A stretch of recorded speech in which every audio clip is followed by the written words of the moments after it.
Aye ile ka ku channel ya n'wina xiyimo xa le hansi kambe mi tisela swilo swa xiyimo xa le henhla hi khensa ti-subscribers leti hi nga na tona la ka channel laha kha mi vona mi mi subscribe mi mi hi seketela ya hi ri xandla a henhla ka xin'wanyana xandla ndlana ni sweswi mi ya mahlweni ya tanihiloko hi vulini ku ri loko hi kuma chance ta va hi endla ti-video hi ndlela leyo na ku lexin'wana lexi a xi endla ku ri munhu a nga va available a ku ri mhaka ya ku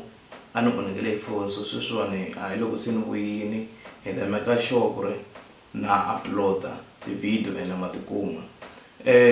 lexi hi lava ku vulavula hi xona Ben Mayengani i fika a release statement a kombisa timhaka ta ku ni kombela ku xi lava ni ta xi quote kunene ni nga endli mistake ya ku ni quote swilo leswi ku swi nga vuriwangiki so ni kombela like fast ni vheni ya pfula i post leya okay ite vaseketeri va mina na ti-promoters ni tweni kahle mina a ni share stage na van'wamarimila ivi a veka picture ni ta mi fakela yona kwala ka channel picture leyiwani ma swi vona ku ri i tiyisa leti dya khwiri letiwa ti nga yimana swin'we tani leswiya tanihileswi ni swi tiva ku ri munhu wa khwiri i Mr Post so wa ha tiyisisa mhaka yo yena Ben Mayengani a nge pfuka share stage na Mr Post leswi endlaku i ku vanhu like ku fika ku tikiselaniwa loko ko va ku ri na event let's say ku na event laha then ku rambiwa Ben Mayengani na Mr Post swa endleka loko ku fika ku performa Mr Post Ben Mayengani a fika ku pfuka ku nga va na vanhu va suka hala va langutisa Ben Mayengani or maybe ku va sweswo vaseketeri va sungula ku holova ku mani a nge perform ku va na ku banana hi swikotela sweswi nga tshuka swi endleka sweswi nga tshama swi endleka kwala Giyani so lexo ku ri ku nga va timhaka tin'wanyana leti a ti endlaka leswaku a nga pfuka a nga ha swi lavangi ku performa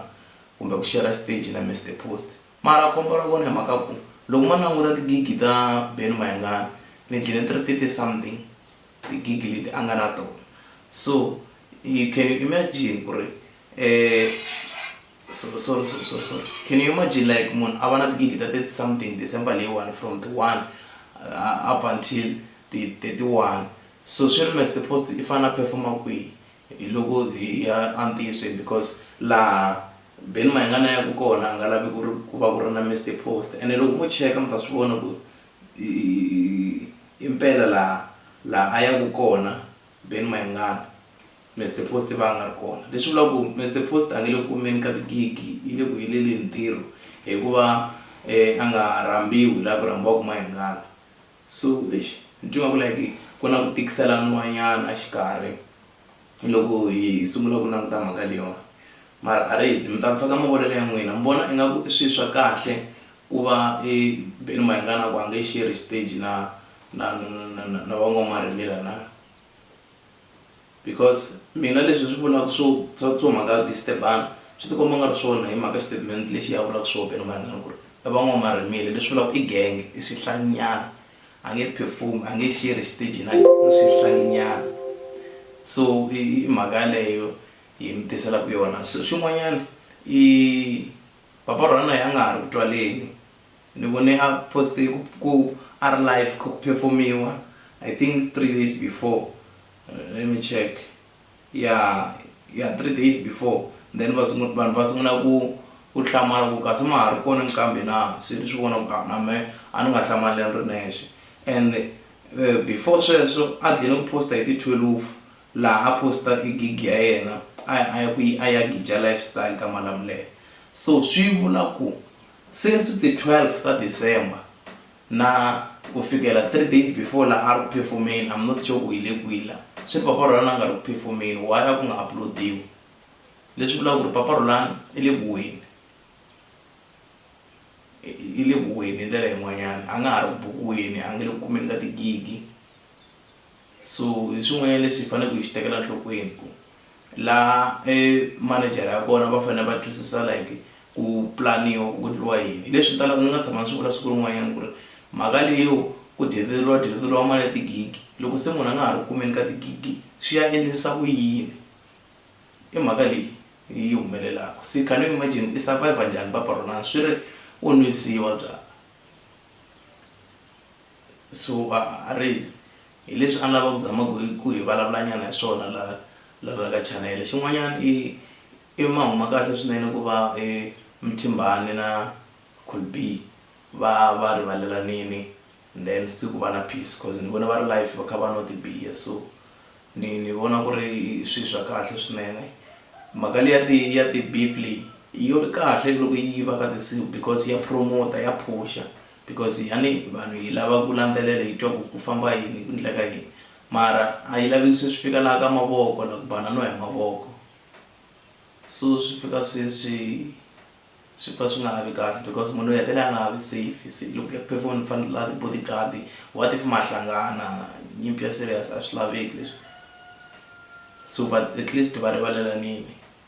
sure ku na ti-artist letin'wanyana ta ti dyondzini ku swilo swo karhi a swi endliwi hi ndlela yaleyo. A vulavula hi Mayengani na yena munhu loyi a respectaka brand ya yena ngopfu i Mayengani ene wa inana na vaseketeri va yena a nga disappoint na vaseketeri va yena. Loko no ringeta ku lava ku n'wi compare na Solly Makamu like a nga nghena la mi tshemi nga n'wi voni ku na Solly Makamu like movha yi pfaliwile a nga ti humeseli ka vanhu. But Mayengani i meka sure ku wa PR ka vanhu and hambi vo va a jahe njhani i mi nyika nkarhi mi shoot ti-photo mi endla everything a tsakile. Solly Makamu yes mi nga shoot ti-photo loko a ri ku performance somewhere but a ti tsakisi. Mi nga confirm van'wanyana van'wini mi ta swi vona ku ti-photo letiya ti hetelela se ti ku bora na van'wini a nga ri ku swi laveni munhu loyi. Mayengani va swi tiva vanhu va around Nengeza loko xi fika babangu xa ha famba hi xilahla not so if wa ha ri na xo sweswi a xi pfuliwa a pfula xilahla lexiya vanhu va ta n'wi vona and impela loko va n'wi vona hi n'wi vona hi n'wi tshunelela a yima ku xutiwa ti-picture na yena. Hi sweswi endlaka ku ri like vanhu va ku rhandza i rhandza hi misava hinkwayo and hi fanele swi amukela sweswo. So hi xin'wanyana lexi artist ti fanele ku ti xi tekela enhlokweni ku hlonipha vanhu mi swi tsundzuka kumbe mi swi tekela enhlokweni ku ri mi hanya hi vanhu. So mi fanele mi va respect mi va nyika na nkarhi wa n'wina even if mi va mi jaheka njhani. Hi kombela mi subscribe ni nga ta ze ni vulavula swicele swa mina inkomu.